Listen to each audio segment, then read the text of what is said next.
Muy bien. Bueno, vamos a seguir con la diapositiva que nos quedó pendiente en el último día de clase. Ahora si me permiten, voy a intentar yo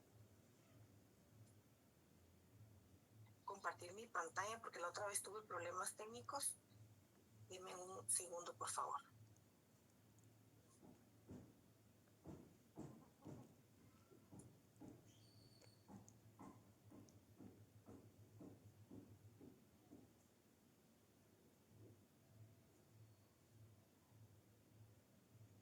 ¿Me pueden indicar, por favor, si pueden ver la presentación?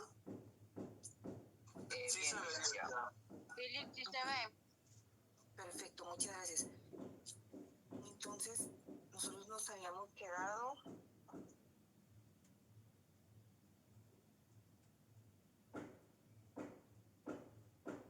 La desaparición de los miembros de la ONU, todo esto ya lo habíamos visto. Justamente creo que nos quedaban solamente 2 slides y ya no nos dio tiempo.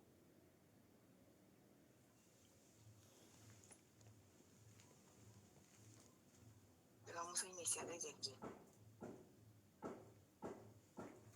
Elio, por favor. Disculpe, licenciada, era solo para decir de dónde nos habíamos quedado. Ok. Sí nos faltaban 2, ¿verdad? Nos quedamos en aquella diapositiva que terminaba con derecho nacional, o sea, el derecho interno del Estado, según el tratadista Max Orenses. Ahí esa nos quedamos. Acá nos quedamos. Gracias. Muy amable, Elio. Disculpe. No tenga pena usted, gracias. Bueno, sí nos habíamos quedado según este tratadista. Y cómo era, ¿verdad? Que él es de que opina, ¿verdad? Dentro desde su análisis, lo que es el derecho internacional. Para más o menos recordarnos qué era lo que habíamos visto, pues tuvimos unos temas preliminares para poder ahondarnos en lo que es el derecho internacional público. Como ustedes recordarán, definimos lo que es la sociedad, ¿verdad? Internacional, o la comunidad internacional, como regularmente se le conoce, el Consejo de Seguridad, quienes han estado en el Consejo de Seguridad, que hay miembros permanentes, que hay miembros temporales, que Guatemala ya fue miembro del Consejo de Seguridad y que estos países que temporalmente participan dentro del Consejo de Seguridad son electos democráticamente. Muy bien. Para seguir, vamos a tener acá lo que es el concepto y definición de lo que es el derecho internacional público de acuerdo a otros autores que seguramente ya los hemos escuchado en otras áreas del derecho. Por ejemplo, Charles Rousseau percibe esta disciplina como la expresión de justicia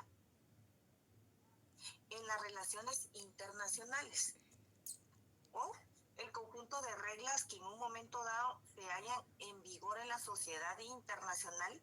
O sea, estamos hablando de un derecho positivo, efectivo o vigente. Entonces, para ampliar un poquito lo que dice Charles Rousseau, no podemos hablar de que, bueno, obligatoriamente todas las normas de derecho internacional deben ser vigentes, debe ser un derecho positivo.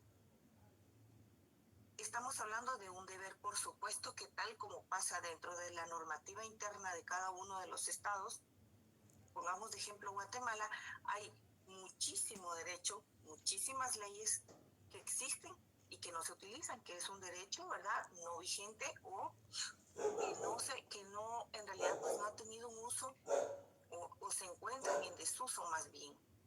En el derecho internacional, pues no escapa de la misma costumbre. Sin embargo, para que llamemos estas normas por su nombre, para que estos convenios o tratados, ¿verdad?, puedan ser respetados, puedan ser cumplidos por los estados, deben encontrarse vigentes. Una forma de que estos tratados se encuentren vigentes y sea un derecho positivo es cuando el Estado ratifica, ¿verdad? Ratifica estos tratados o convenios para poderlos incluir dentro de su normativa interna. De esta forma, pues los tratados, los convenios, las normas que lo componen se encuentran siempre vigentes para su cumplimiento. Vigentes para el cumplimiento del Estado que ha incorporado esas normas a su derecho interno y vigente para los organismos internacionales, ¿verdad?, que los han creado para poder exigir el cumplimiento de esas normas. Para otro autor, que es Modesto Seara Vázquez, el derecho internacional público es el conjunto normativo, conjunto de normas destinado a reglamentar las relaciones entre los sujetos internacionales. Esta definición pues está un poquito más clara, más corta, más sencilla. Según Hans Kelsen, el derecho internacional o el derecho de gentes es el nombre de un conjunto de normas que, de acuerdo con la definición usual, o sea, la que conocemos, reglan la conducta de los estados en sus relaciones mutuas, o sea, en sus relaciones con otros estados. A estas normas también se les denomina derecho internacional. Él también le llama derecho de gentes. Nosotros lo conocemos como derecho internacional público. Por lo que el derecho internacional público es el conjunto de normas o principios que rigen las relaciones, inciso A, de los estados entre sí, B, de los estados y aquellos entes internacionales que, sin ser estados, que ya son los que hemos definido con anterioridad, sin ser estados en el sentido pleno de la palabra, reciben el tratamiento de estados. C, de los estados y aquellas entidades que, sin ser estados, poseen personalidad jurídica internacional. Y de los estados y de los individuos en el ejercicio de aquellos derechos y deberes que se consideran de naturaleza internacional. Esto lo define el autor del libro de texto que estamos utilizando para este curso, que es el doctor Carlos Larios Ochaíta.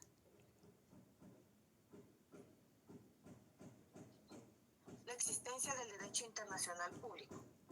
Como todo derecho, ya pudimos definir que es un conjunto de normas o principios, ¿verdad? O un conjunto de normas destinadas a regir una realidad social, pero que también al mismo tiempo un producto de esa realidad debe responder a las necesidades que van surgiendo de la vida internacional. Hacemos una analogía con la creación de leyes de un Estado, es exactamente lo mismo. La sociedad dentro de un Estado va evolucionando y al mismo tiempo las leyes deben de irlo haciendo para no quedarse atrás, ¿verdad? Para no quedarse atrás a la hora del cumplimiento de las leyes. En las normas internacionales pues es lo mismo. Obviamente que abarca, imagínense ustedes, es a nivel de estados. Las relaciones de los estados también van evolucionando, van variando, van cambiando de conformidad que va corriendo el tiempo. Entonces las normas pues también dejan de ser adecuadas, pertinentes, para arreglar lo que se arregló en un momento dado. Hay muchas normas internacionales que, por ejemplo, desde que se creó la ONU están vigentes, pero hay otras que ya dejaron de ser, ¿verdad? ¿Por qué? Porque, por ejemplo, si hay normas que trataban territorios que en ese momento no eran independientes, por ejemplo, y ahora lo son, por supuesto que deben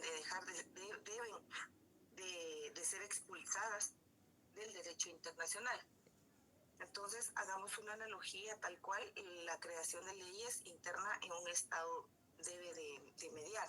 Es bastante similar. El fenómeno jurídico internacional es dinámico, es cambiante, y no se puede concebir como un conjunto de normas cristalizadas ¿verdad? O que no se mueve o que no tiene movimiento en una forma determinada, sino como algo constante, que se encuentra en constante transformación. ¿Para qué? Para adaptarse a la realidad cambiante. En el orden internacional, la norma se forma a través de tratados y costumbre internacional, por lo que es más difícil de poner en marcha y hay más a menudo una separación entre norma jurídica y realidad social. La dinámica de este proceso formador del derecho es a través de la decisión y el convencimiento de los propios estados. Acá hay algo muy importante que es la costumbre internacional. Nosotros pues acá en el derecho interno lo conocemos como costumbre, ¿verdad? Que es una de las fuentes del derecho, como ustedes bien saben. Entonces la costumbre internacional también es una fuente del derecho internacional público, porque hay estados o hay formas de relacionarse entre los estados que viene desde hace muchos años. Entonces, difícilmente y convenientemente no se cambia, ¿verdad? No se cambia, ¿por qué? Porque así ha funcionado bien. Y mientras no raye en la ilegalidad y falte a la soberanía o a la independencia de cualquier otro estado, definitivamente la costumbre internacional pues es la que debe de regir entre los estados.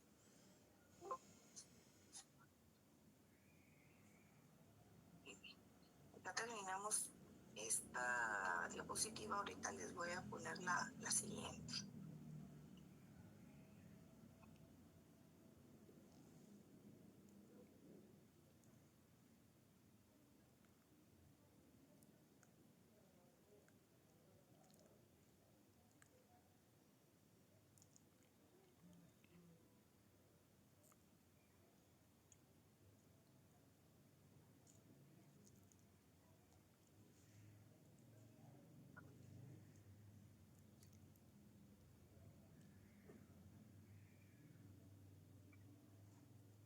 La eficacia del derecho internacional. ¿Qué tan eficaz puede ser? Pues actualmente se ha probado 100% su eficacia, por supuesto. Es necesaria la existencia de un derecho internacional. Porque tal cual una sociedad dentro de un estado es imposible que no se relacionen, es normal, ¿verdad? Es natural. A nivel internacional pues ocurre lo mismo. Un país o un estado difícilmente, ¿verdad? Difícilmente podría sobrevivir por sí mismo. Y me refiero a que, y volvemos a caer al tema del comercio. Difícilmente pueda sobrevivir sin relacionarse con otros estados. Algunos, por supuesto, han sobrevivido sin ser parte de organizaciones internacionales, pero no sin tener relaciones diplomáticas o internacionales con otro estado, cualquiera que sea. El tema comercial pues es uno de los más importantes. Claro que hay temas políticos, temas sociales, hay una gran cantidad de temas, pero ningún estado sobrevive por sí mismo. Son frecuentes las críticas que se refieren a una supuesta falta de sanción y a una corriente violación de normas internacionales que llevan a la crítica de la ineficacia del derecho internacional público. Porque ¿a qué vamos acá? El tema de las sanciones que platicábamos la última vez y hacíamos una referencia sobre el tema político que recién pasó en Guatemala y que escuchábamos en las noticias que de no respetarse la democracia o de evidenciarse corrupción o cualquier otro tema relacionado con todo lo que hemos estado viendo en las noticias, que íbamos a recibir sanciones. Supongo que están enterados de eso, pero para que pase, para que en realidad haya una sanción, estos organismos internacionales es una decisión bastante difícil, bastante dura y pues digamos que llegan hasta las últimas consecuencias o hasta la última advertencia que pueda existir. para poder sancionar. Han sido muy pocos los países que han recibido una sanción por incumplimiento de normas internacionales. Sin embargo, la costumbre que han tenido estos organismos internacionales en muy poco, ¿verdad? Han habido muy pocas sanciones y regularmente son los bloqueos. Las sanciones son bloqueos. Entonces, ¿cómo funcionan estas sanciones, estos bloqueos? Los miembros que dependen de estos organismos internacionales capaces de poder sancionar a un Estado por falta de cumplimiento de normas internacionales, estos Estados que pudieran estar aledaños o relacionados con ese Estado que incumplió, se ve forzado por la organización para poder bloquear, que tuviesen algún acuerdo o un tratado comercial, por ejemplo. Entonces este país B está obligado a bloquear, a dejar de proveer, por ejemplo, al país que está sancionado. Ese sería uno de los más graves, por ejemplo. Otro bloqueo podría ser el tema del quien provee petróleo, por ejemplo, o combustible, o ese tipo de situaciones, alimentos, digamos, ¿verdad? O sea, pueden imaginarse ustedes una sanción de esa naturaleza para un país que incumple. O sea, estamos hablando de una decisión demasiado fuerte. Entonces, ¿qué es lo que ha pasado? Que como casi no se ven ese tipo de sanciones, entonces algunos estados están acostumbrados a incumplir. Entonces, pues lamentablemente como país nos tenemos que poner de ejemplo y pongamos un ejemplo de normas internacionales de derecho laboral. Guatemala ha incumplido muchísimas normas, ha recibido muchísimas recomendaciones de la Organización Internacional del Trabajo sobre en qué puntos incumplió, sobre qué es lo que debe hacer para poder cumplir, y llamados de atención, si ustedes lo quieren ver así, y pues de eso se lleva años.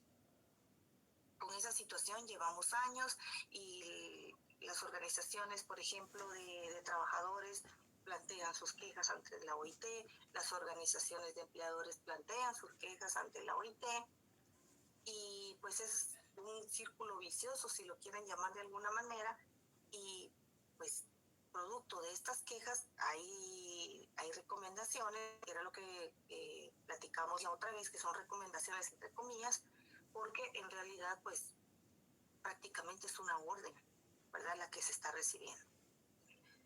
Pero no se ha recibido ninguna sanción al respecto, afortunadamente, ¿verdad?, porque también sería fatal para nosotros como país, pero a eso se refiere la ineficacia del derecho internacional. Muchos autores consideran que es ineficaz el derecho internacional, las normas internacionales pues no se cumplen a cabalidad, completamente, se cumplen parcialmente, y pues no se reciben las sanciones que se debieran recibir, digamos, para exigir ese cumplimiento.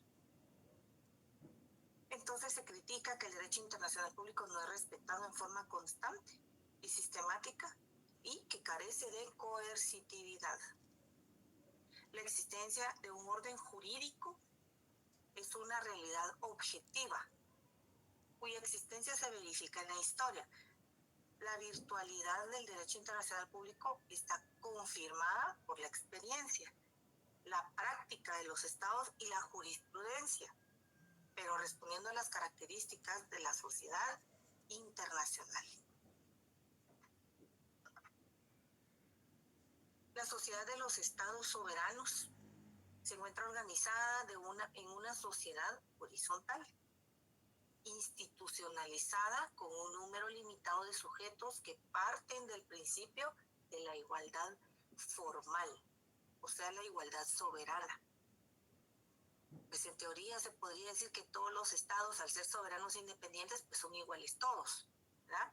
Y persiguen su coexistencia, o sea, seguir viviendo a nivel internacional y articular una cooperación. ¿Para qué? Para poder satisfacer intereses comunes entre los estados. ¿Mediante qué? Mediante organizaciones internacionales que reciben de los estados personalidad jurídica. ¿Cómo reciben la personalidad jurídica estas organizaciones internacionales? En el momento de que hay estados que pertenecen a esa sociedad internacional, porque estos estados lo que están haciendo es convalidar el actuar de esta sociedad internacional y que ellos prácticamente los estén representando en la materia específica que estén tratando en ese organismo propiamente. Platicábamos, ¿verdad?, que hay organizaciones para el trabajo, de la niñez, del trabajo, de la niñez, de la mujer, de la propiedad intelectual, del comercio, y etcétera, etcétera. La realidad es que, por el contrario, las normas de derecho internacional se aplican y se respetan cada día y los estados se interesan en su aplicación, tanto en normas de cooperación internacional, de relaciones bilaterales o multilaterales, o en las mismas normas de conflicto. La sanción la reciben los estados en que los demás tomarán medidas de coacción o intervención directa a través de los organismos internacionales. ¿O bajo qué condición? Que si no lo hacen, van a ser excluidos de la cooperación económica internacional. Solo vean ustedes esta frase, que van a ser excluidos de la cooperación económica internacional. O sea, no estamos hablando de que nos van a bloquear, por ejemplo, de tener, ¿qué les puedo decir? Los que nos van a dejar de exportar productos enlatados, productos que Guatemala no produce, por ejemplo. No, pues estamos hablando de una cooperación económica internacional. Entonces, que no nos van a dejar a nosotros exportar, perdón, lo otro era importar, que no nos van a dejar exportar sería la sanción.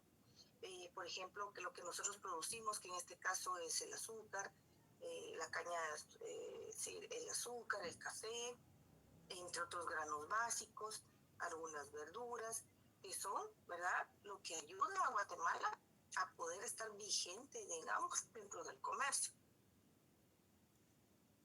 Pero ya ven cómo es que toman las medidas. O sea, obviamente no puede haber un castigo directo de una llamada de atención. Por ejemplo, mire, le estamos mandando un oficio para que usted pues considere su actuar. No, estamos hablando de bloqueos internacionales. La universalización del derecho internacional público como proceso irreversible. Con la declaración relativa a los principios del derecho internacional referentes a las relaciones de amistad y de la cooperación entre los estados, de conformidad con la Carta de las Naciones Unidas, los miembros de la ONU contribuyeron a la promoción del derecho internacional. Los llamados conflictos este-oeste, norte-sur han animado las políticas sobre el derecho internacional, pero no han puesto una quiebra a su unidad y su universalidad. Desvanecido el conflicto que hubo en su momento entre el este y el oeste, la Guerra Fría terminó y surge la posibilidad de actitudes revolucionarias bajo la cobertura de nacionalismo, de religión, que amenazan la sociedad de naciones. Cualquier conflicto que pueda darse entre miembros o no miembros, en este caso de las Naciones Unidas, de la Organización de las Naciones Unidas, siempre afecta. Siempre es un puntito rojo, ¿verdad?, dentro de la agenda que se puede tratar dentro de la Organización de Naciones Unidas, porque siempre, ¿verdad?, siempre va a haber alguien que, como les comentaba, las relaciones entre los estados, pues es imposible que no se dé. Es algo natural y algo que se debe dar, algo necesario. Entonces, sean miembros o no sean miembros, siempre la ONU está en el ojo del huracán. Está pidiendo opiniones, está emanando interpretaciones sobre el conflicto que se esté dando, están atentos, ¿verdad?, al posible daño político, ¿verdad?, económico que pueda hacer a nivel del mundo, no únicamente a nivel de esos dos países que puedan encontrarse en conflicto.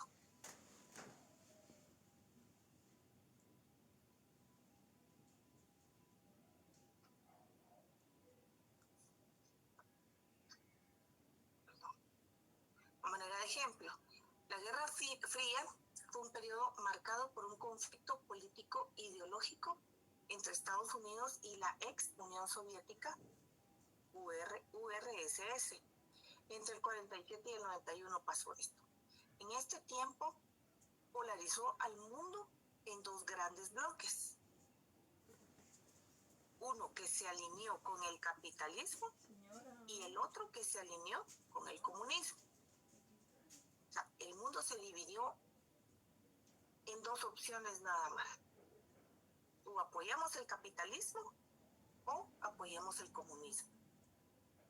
Aunque se forjaron muchas tensiones y llegaron en varias ocasiones al borde de la confrontación, nunca se enfrentaron directamente desde el punto de vista militar, a pesar de que ambas eran las únicas superpotencias en ese momento del planeta. Ya que estamos hablando que el conflicto que existe entre Estados Unidos y ahora Rusia ya vienen acompañando la historia desde hace muchísimos años y pues no quita, ¿verdad?, que sigan en la misma situación. Era lo que les platicaba también la otra vez en clase, que sigan en la misma situación y que al final pues todos los países del planeta nos toque tomar una decisión de esa naturaleza.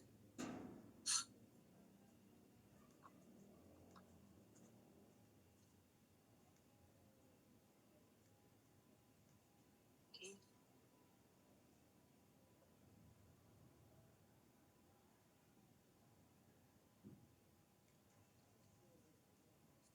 En una sociedad cambiante y dinámica no se puede concebir el derecho internacional como un orden rígido.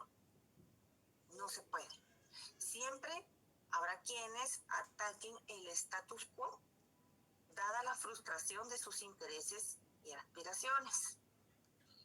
Delitos contra el derecho internacional pueden ser imputados a estados, incluso, por ejemplo, un estado terrorista o un narcoestado, que forman parte de la sociedad y están obligados por el derecho internacional, por lo que cabe imponerles sanciones, incluidas la suspensión de derechos fundamentales dimanantes de la soberanía. Aquí me quiero detener un poco porque si ustedes van poniendo atención a la lectura, ¿qué es lo que nos están diciendo? Que si nosotros, ¿verdad?, pues somos parte de la Organización de las Naciones Unidas y de darse un incumplimiento de normas internacionales, pues podemos estar afectos a una sanción. Esta sanción nos están diciendo que puede incluir, o sea, hay una gran cantidad de sanciones que nos pueden hacer, pero también puede incluir la suspensión de derechos fundamentales dimanantes de la soberanía. Entonces, si estamos hablando de que los países, que los estados, ¿verdad?, son soberanos e independientes, eso significa que, por supuesto, que pueden tomar sus propias decisiones, ¿verdad?, internas, claro, sin menoscabar derechos internacionales como es ahora, como ahora se dice que son los derechos humanos. O sea, si un país está vulnerando derechos humanos de sus habitantes, automáticamente los organismos internacionales que se dediquen a la defensa de estos derechos están prácticamente autorizados para intervenir ese Estado. Intervenir, o sea, miren qué palabra tan fuerte, intervenir los estados y aplicar sanciones o incluso, ¿verdad?, el uso de la fuerza. Imagínense ustedes qué delicado es esto. Entonces, al final, ¿se puede decir que los estados son o no son independientes, o son o no son soberanos? Es una pregunta que queda en el aire. El dilema aún radica en quién es malo y quién es bueno. Estados del primer mundo que sirven de jueces para sentenciar a estados en desarrollo, entre paréntesis vamos a decir Guatemala, porque no se ajustan a sus intereses o a su forma de vida. Para que ustedes mediten un poco sobre esas líneas. Relaciones del derecho internacional público con el derecho interno. ¿Qué diferencias tenemos? Por ejemplo, la estructura es la principal, que resulta desigual, ¿verdad?, del desigual grado de concentración de las sociedades respectivas. La cohesión y la solidaridad que existe entre los estados es menos profunda que la que puede ligar a un individuo, o sea, a un ciudadano, con un estado. El primero es un derecho de coordinación y el segundo es un derecho de subordinación. Esa es una diferencia entre el derecho internacional público y el derecho interno. Una diferencia de técnica jurídica, ya que las internas se imponen jurídicamente a los particulares, ¿verdad?, o a los individuos, y en el orden internacional la creación se da por acuerdos entre las partes. ¿Esto qué quiere decir? Que las normas que rigen a los particulares, pues no nos están preguntando si queremos o no queremos, o si nos gusta o si no nos gusta, simplemente, ¿verdad?, son de obligado cumplimiento. Sin embargo, a nivel internacional, en el orden internacional, la creación de estas normas, de estas leyes, tratados, convenios, entre otros, están de acuerdo las partes en la redacción y en el cumplimiento, incluso en las sanciones que se puedan dar, ¿verdad?, dentro de ese cuerpo normativo. Desigual importancia de los tribunales. En el campo internacional se han introducido recientemente, y aún con reservas y excepciones. Más adelante vamos a estar definiendo lo que significa que haya una reserva dentro de un convenio, de un tratado, o bien una excepción. Inciso B, aparato coactivo, o sea, las sanciones. El derecho internacional público carece de legislador y de un policía, ¿verdad? O sea, sanciones económicas, pueden haber sanciones económicas y militares. Las teorías sobre la relación que existe dentro del derecho internacional y el derecho interno. Tenemos estas teorías dualistas. Inciso A, la diferencia de las relaciones sociales. El derecho interno o la normativa interna de cada uno de los estados es el conjunto de normas jurídicas que se establecen, ¿verdad?, en el interior de una comunidad, y que hacen, pues, son destinadas a regular las relaciones entre los sujetos que se someten al legislador, mientras que el derecho internacional público está destinado a regular las relaciones únicamente y exclusivo entre los estados. Inciso B, diferencia de fuente jurídica, de donde nace. En el derecho interno, la fuente jurídica es la voluntad del Estado, exclusivamente. Y del Estado estamos hablando, por ejemplo, del organismo interno que se dedique, ¿verdad?, a legislar. En nuestro caso es el Congreso de la República. A través del Congreso de la República, el Estado, ¿verdad?, tiene el poder de emitir leyes que se dediquen a regir la conducta de los individuos de la sociedad guatemalteca. Y en el derecho internacional, ¿verdad?, es la voluntad común de varios o de numerosos estados. ¿Por qué? Porque los tratados y los convenios pueden ser bilaterales siempre, porque siempre tienen que haber dos partes, dos estados, para que exista, ¿verdad?, para que exista un tratado o un convenio. O bien pueden ser de numerosos estados o multilaterales. y el derecho internacional y el derecho interno no son solamente ramas distintas del derecho, sino también sistemas jurídicos diferentes.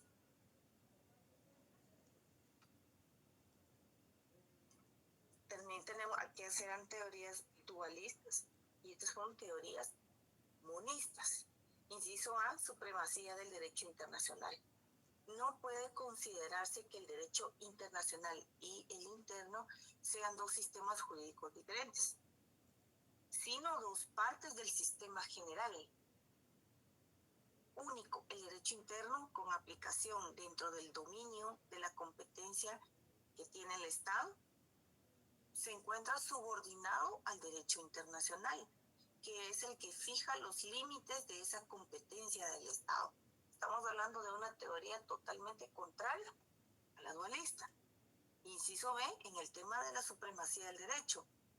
La teoría de la autolimitación conduce necesariamente a admitir la supremacía del derecho interno, porque si la voluntad del Estado es suficiente para crear el derecho internacional, eso nos lleva a considerar que el derecho internacional es una especie de derecho estatal exterior.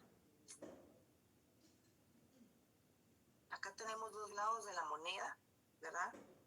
Con la teoría monista y con la teoría dualista. Nosotros conocemos más que todo, o es apoyada la teoría dentro de nuestro libro de texto, la teoría dualista. Esa es la que se percibe de la lectura del libro. ¿Cómo también se denomina el derecho internacional público? También se le llama derecho especial.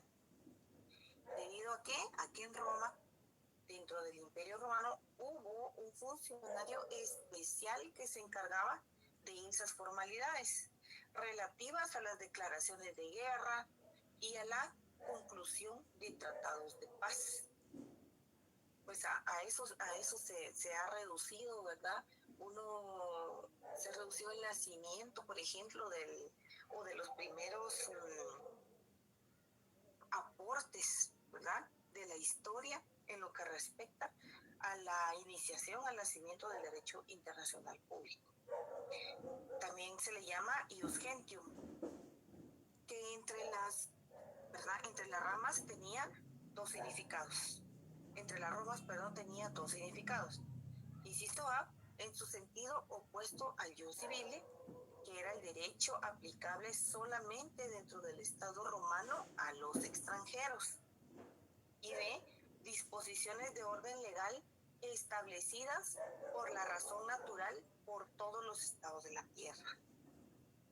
Sí, cuando pues leemos, aquí pues está resumido, pero cuando nos adentramos a leer y profundizamos en el derecho romano, lo que corresponda al derecho internacional público, pues nos damos cuenta, pues claro que a ese nivel, en ese momento de la sociedad, de lo que existía en ese momento, digamos que era a poca escala, ¿verdad? O el alcance de este derecho internacional público, que ahora lo llamamos así. En ese momento el derecho oficial, su alcance, pues era bastante importante. ¿Por qué? Vean ustedes que era un funcionario especial, uno únicamente, ¿verdad? Probablemente que tenía personas que, claro, que eran sus leguleyos, ¿verdad?, en ese momento, pero qué responsabilidad la que tenía para poder, imagínense ustedes, hacer una declaración de guerra o bien concluir un tratado de paz, que no está tan lejos de lo que realmente puede pasar actualmente en el estado moderno en el que vivimos respecto al derecho internacional público. Claro que es diferente el tema de poder declarar una guerra, de concluir un tratado de paz o incluso de suscribir un tratado de paz, ¿verdad?, con otros estados. Pero en su momento pues era una responsabilidad que solo recaía en una sola persona. Jus inter omnes gentes, que era aquella rama del derecho que se aplicaba a y entre los pueblos en Edad Media. Fue un término establecido por Francisco de Vitoria, el primero que sostuvo la teoría de una comunidad de estados. Estamos hablando acá de la Edad Media. Y derecho internacional es aquella rama que se aplica a las relaciones entre los estados. Y también es llamado Law of Nations o derecho de naciones.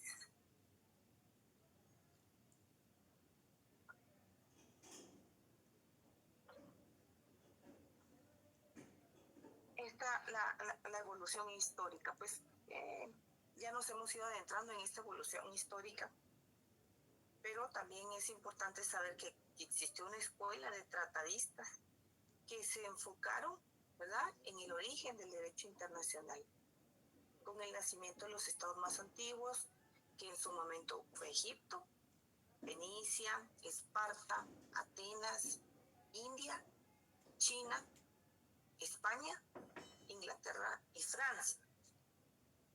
Otros que consideran el origen del derecho internacional con la formación de los estados modernos en el siglo XV y XVI. Antigüedad y Edad Media, sociedades universalistas o de vocación conquistadora, entiéndase Roma. Sociedades aislacionistas. Sociedad universalista, ustedes van a entender, si ustedes saben, ¿verdad?, o han leído sobre el Imperio Romano, saben ustedes de que esta era una sociedad universalista. ¿Por qué? Porque conquistaban, ¿verdad?, para ir ampliando su territorio. Pero también hay sociedades aislacionistas, cerradas, ¿verdad?, que sin ambición de interactuar con ningún estado, por ejemplo, como China, un emperador que era catalogado como hijo del cielo. Esa es una referencia que tenemos sobre ese emperador en China, de que China en realidad pues diverge totalmente de lo que el Imperio Romano hizo en su momento, que era ampliar y ampliar y ampliar su territorio, hasta llegar a una gran cantidad de territorio conquistado.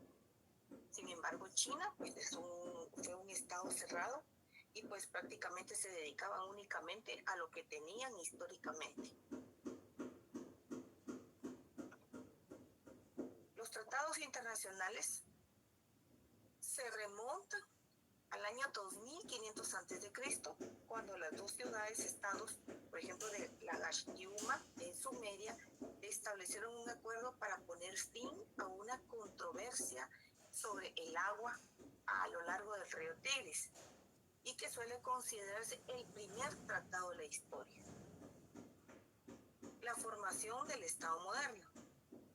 El derecho internacional nace con la desintegración del Sacro Imperio Romano, que dio lugar a la formación de los primeros estados, como por ejemplo Gran Bretaña, Francia, entre otros.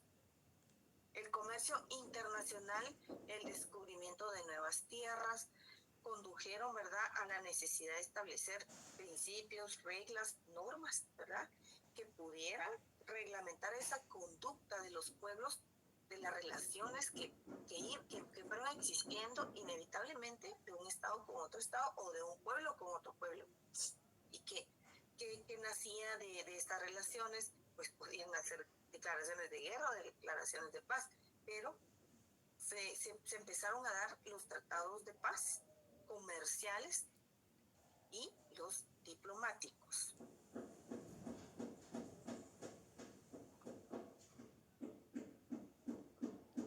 Positivismo.